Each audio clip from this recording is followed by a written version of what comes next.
আসসালামু আলাইকুম। সম্মানিত দর্শক ও শ্রোতাবৃন্দ, আপনাদের সামনে এখন যে বিষয় নিয়ে আলোচনা করব তার শিরোনাম হচ্ছে সবার আগে দেশ, আমাদের প্রিয় বাংলাদেশ।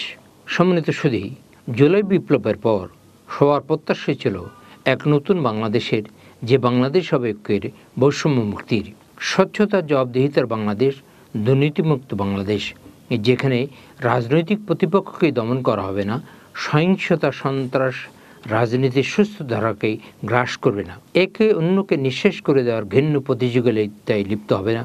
আমরা এমন একটা বাংলাদেশের স্বপ্ন দেখেছিলাম যে বাংলাদেশ সব রাজনৈতিক দলগুলোর মধ্যে সৌভ্রাতৃত্ব থাকবে, পারস্পরিক শ্রদ্ধাবোধ থাকবে, তা একে অন্যের সঙ্গে নানা রকম রাজনৈতিক মতাদর্শের বিরোধিতা করবে, কিন্তু সেটা সুস্থ সুন্দর প্রক্রিয়ার। রাজনীতিতে শিষ্টাচার, সৃজনশীলতা এবং পরস্পরের প্রতি সম্মান প্রতিষ্ঠিত হবে, যেটা গত 15 বছরে নির্বাসিত ছিল। সেরকম একটা বাংলাদেশের স্বপ্ন বুকে ধারণ করে ছাত্র জনতা লড়াই করেছিল। এই লড়াইয়ের মধ্য দিয়ে বাংলাদেশ স্বৈরাচারের পতন ঘটিয়েছে। ডক্টর মোহাম্মদ ইউনূসের নেতৃত্বে একটি নতুন বাংলাদেশের সূচনা হয়েছে। আর এই নতুন বাংলাদেশের দায়িত্ব গ্রহণ করে 1 বছর আগেই ডক্টর মোহাম্মদ ইউনূস বলেছিলেন, বাংলাদেশ হবে একটি পরিবার, এখানে আমরা অন্যের ভাই, কেউ কারো শত্রু না, আমরা সবাই মিলে বাংলাদেশ গড়ব।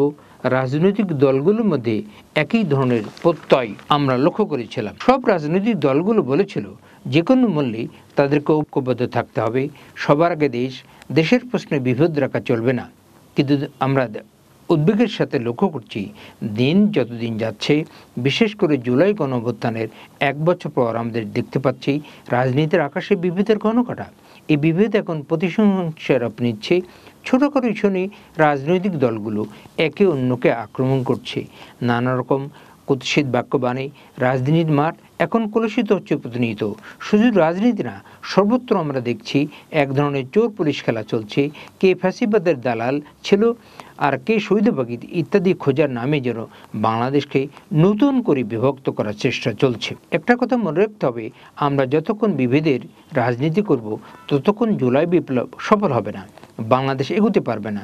দেশের বেশিরভাগ মানুষ কোনো বিশেষ রাজনৈতিক দলের চিন্তা ভাবনাকে লালন করেন না, তারা দেশকে ভালোবাসেন, দেশের জন্য কাজ করেন। যিনি সরকারে থাকেন তার নির্দেশ তাকে মানতে হয়। কিন্তু এখন দেখা যাচ্ছে এক পক্ষ অন্য পক্ষকে নানা রকম ট্যাগ লেগেই ঘায়েল করার চেষ্টা করছে। বিশেষ করে যখন নির্বাচনের সময় সামনে আসছে, তখন রাজনৈতিক দলগুলোর মধ্যে বিভেদ যেন প্রকট আকার ধারণ করেছে। ছোট ছোট বিষয় নিয়ে রাজনৈতিক দলগুলোর মধ্যে যে বিভেদ দেখা দিচ্ছে, তা বাংলাদেশের অগ্রগতি এবং অগ্রযাত্রাকেই বাধাগ্রস্ত করবে, গণতন্ত্রের উত্তরণকে করবে জটিল ও কুটিল। মাননীয় প্রধান উপদেষ্টা জুলাই ঘোষণাপত্রে 5ই আগস্টে জাতির সামনে উপস্থাপন করেছেন। রাজনৈতিক দলগুলোর মধ্যে এ নিয়ে মতবিরোধ ছিল, মতপার্থক্য ছিল, কিন্তু তারপরও তারা সবাই এটা মেনে নিয়েছে। প্রধান উপদেষ্টা ডক্টর মোহাম্মদ ইউনূস ঘোষণা করেছিলেন আগামী ফেব্রুয়ারির মধ্যে নির্বাচন হবে। এই ঘোষণার পর প্রাথমিকভাবে রাজনৈতিক দলগুলো ইতিবাচক সাড়া দিয়েছিল, কিন্তু এখন দেখা যাচ্ছে নির্বাচন নিয়ে নানামুখী তৎপরতা। এই তৎপরতার কারণ আমরা সবাই জানি, কে কেন কী উদ্দেশ্যে রাজনীতির বিভক্তি সৃষ্টি করছে তা সাধারণ জনগণের অজানা নয়। আমরা দেখেছি এনসিপি নির্বাচনের ব্যাপারে নানা রকম শর্ত আরোপ করেছে। বিচার বা সংস্কার নিয়ে রাজনৈতিক দলগুলোর মধ্যে কোনো বিভেদ নেই, কিছু বিচার প্রক্রিয়া এমন একটি বিষয় যাকে জোর করে চাপিয়ে দেওয়া যাবে না, একটি স্বচ্ছ এবং স্বাভাবিক প্রক্রিয়াই হওয়া উচিত। এই বিচার প্রক্রিয়া যেন নিরপেক্ষ হয় সেটা আমাদেরকে নিশ্চিত করতে হবে, কারণ গোটা বিশ্ব এই বিচার ব্যবস্থা দেখছে। এই বিচারে যদি কোনো রকম তাড়াহুড়া বা প্রহসন হয়, সেটা জুলাই বিপ্লবকে সবচেয়ে বেশি ক্ষতিগ্রস্ত করবে।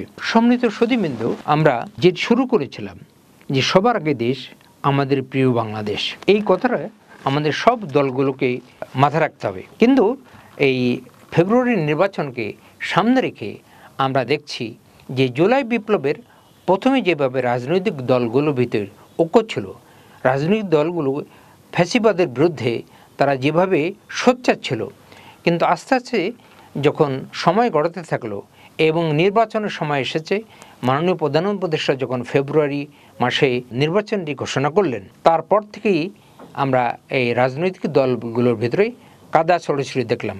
এখন তো আওয়ামী লীগ ক্ষমতা নেই, এখন ধরেন প্রধান রাজনৈতিক দল বিএনপি জামাত, পাশাপাশি এনসিপি, কিন্তু এনসিপিতে এখনও ধরেন নিবন্ধন হয়নি। তারপরে আরও যে বামপন্থী দল এবং অন্যান্য ডানপন্থী দলগুলো আছে সেগুলো ছোট ছোট দল, কিন্তু বিরোধগুলো বাড়ছে মেনলি বিএনপি, জামাত এবং এনসিপির বিরুদ্ধে।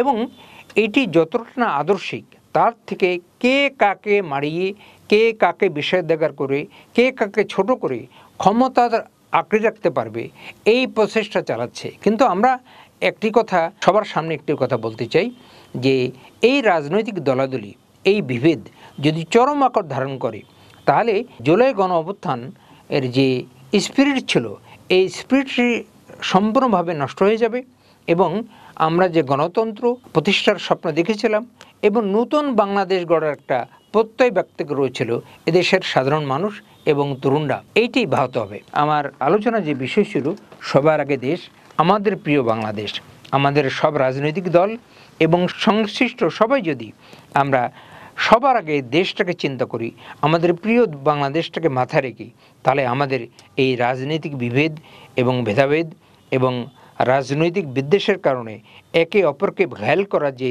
চিন্তাভাবনা, এটি অনেকটা দূরীভূত হবে।